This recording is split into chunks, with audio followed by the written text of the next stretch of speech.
Hey guys, as some of you have learned the hard way, many or maybe all of the electric start fuel injected KTMs absolutely will not run if the battery is completely dead or damaged or missing or whatever happens. Some of you guys have left your GPS on overnight or left a headlight on or something like that, and in the morning the battery's dead and even the Kickstarter won't get the thing going. That's a problem, and there's a real easy fix, and that's to add a capacitor to the system, and then the thing will fire right up with a Kickstarter even with no battery. So I'm going to show you absolutely everything you need to buy and to do to make a capacitor like this one that's heavy duty, dumped in plastic, to be watertight, and then if you ever find yourself in a position where your battery is defunct, you just pop this in and the thing will start right up. And hopefully that'll save you ride, save you from being stranded. So let's get started. Alright, first thing you're going to need is the capacitor itself.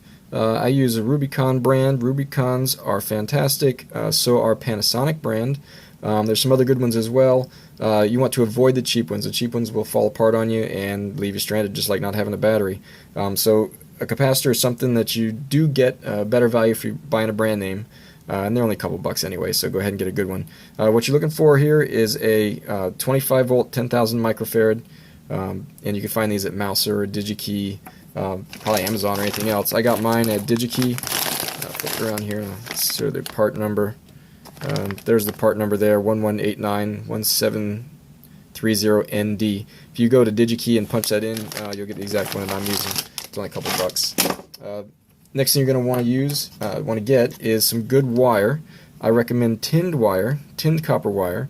Tinned wire is copper wire that has been coated with something to make it corrosion resistant. You'll see that the wire itself, I'll strip a piece off here for you.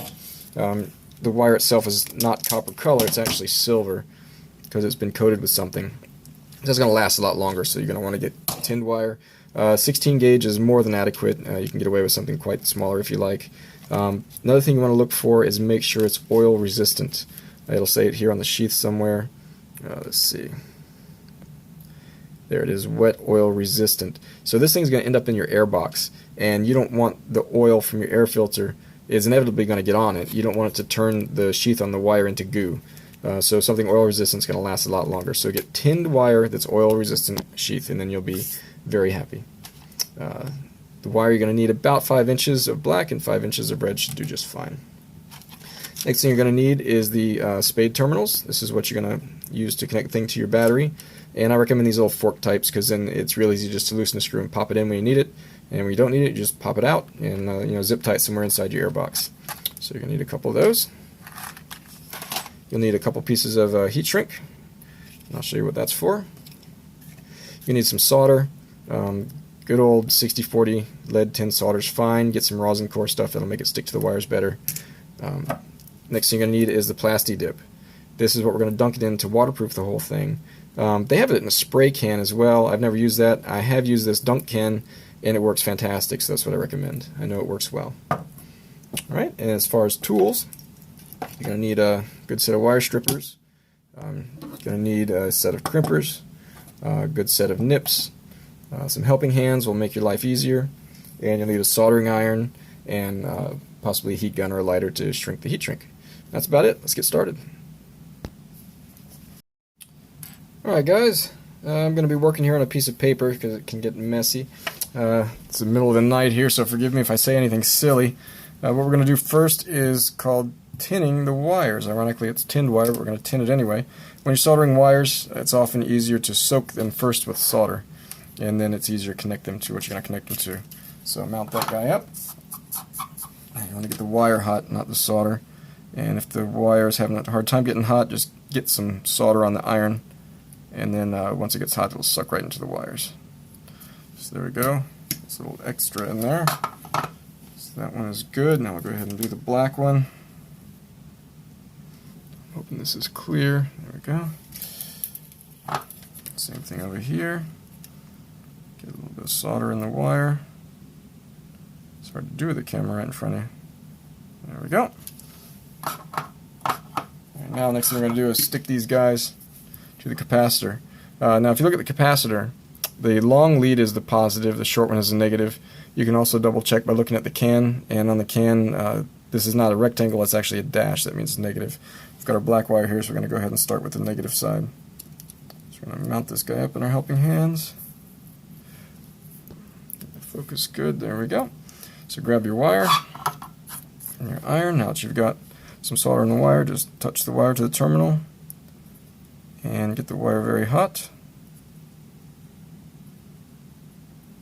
Oops. It's the middle of the night and my coordination has left me. There we go. And it sticks right on.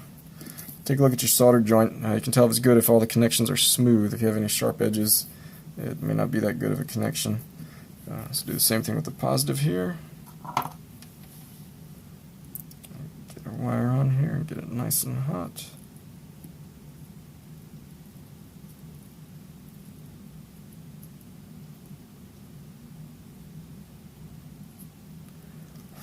Got a lot of solder on that on accident. Didn't mean to get so much, but there we go. That's done. Perfect. Alright. Next thing you want to do is take the heat shrink that we had and you want to slide this over the wires. What this is for is we're going to end up bending these wires over the capacitor can. It'll keep it from shorting out. So slide that guy on there. Slide this guy on here. Alright, so you want to slide all the way down the capacitor like that. Now next thing you want to do is grab your heat gun actually. And shrink this guy up. So use your heat gun or your lighter and go ahead and shrink up your heat shrink.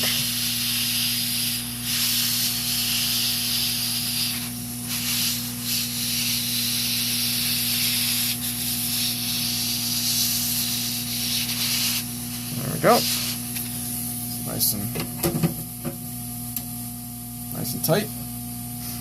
Alright, so next thing you want to do when that cools down enough you can touch it is to gently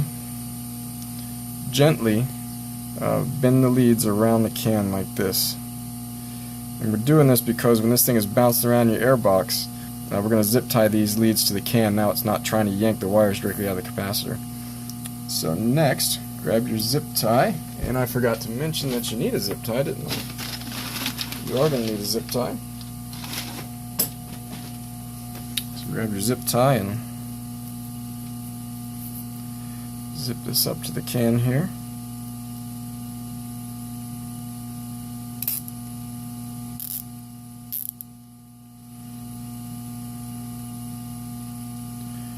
Just like this. Okay, now grab your snips and snip off the extra zip tie. Alright, the next part is to stick these ends on the wires. So grab your crimpers.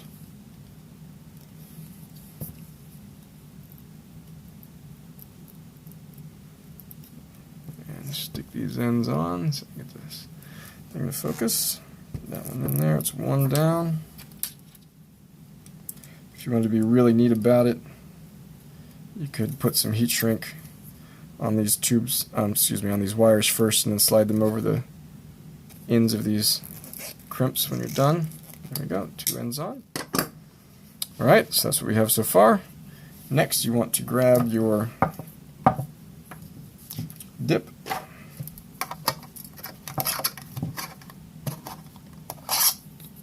And we're just going to dunk this thing in here and make it nice and watertight. This is really what you need the paper for, because this stuff gets really messy.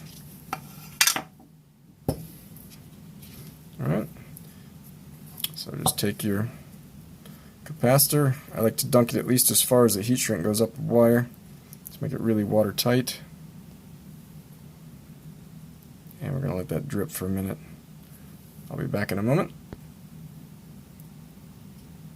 Alright, if I get this thing to focus. It has been dripping for a minute. You can see it's still really wet, but it's very covered. So now we're going to take that and clip that here in our helping hands and let that dry overnight. It's going to take a few hours.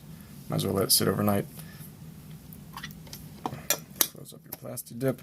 And when that's dry, this is what you're going to end up with.